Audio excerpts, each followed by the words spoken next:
Canadian real എസ്റ്റേറ്റിൽ ഏറ്റവും കൂടുതൽ പൈസ ഉണ്ടാക്കുന്ന ആരെന്നറിയോ?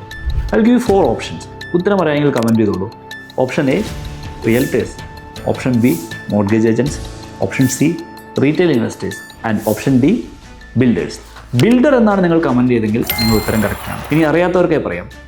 ഏതൊരു ബിൽഡറിൻ്റെ കോൺട്രാക്ട് നോക്കിയാലും അത് 100% ബിൽഡറിനെ ഫേവർ ചെയ്തിട്ടായിരിക്കും. 2023 ഞാൻ എൻ്റെ ഒരു ക്ലയൻറ്റിന് വേണ്ടി കാനഡയിൽ തന്നെ ടോപ്പ് ബിൽഡറിൻ്റെ കയ്യിൽ നിന്ന് ഒരു ഡീല് സെക്യൂർ ചെയ്ത് കൊടുത്തത്. അടിപൊളി ഡീലായിരുന്നു. ആൻഡ് ലാസ്റ്റ് മന്ത് ആ ബിൽഡർ നമ്മളെ വിളിച്ചിട്ട് പറഞ്ഞു അവർ ആ ഡീലിൽ നിന്ന് പിന്മാറാണ്. അവർക്ക് വിചാരിച്ച അത്ര യൂണിറ്റ്സ് വിൽക്കാൻ പറ്റിയില്ല എന്നാണ് അവർ പറഞ്ഞ റീസൺ. നിങ്ങൾ ആലോചിച്ച് നോക്ക്, കഴിഞ്ഞ 2 വർഷം എൻ്റെ ക്ലയൻറ്റിൻ്റെ 100K ബിൽഡറിൻ്റെ കയ്യിലിരുന്നു. അതിന് യാതൊരു ഇൻട്രസ്റ്റും ബിൽഡർ കൊടുത്തിട്ടില്ല.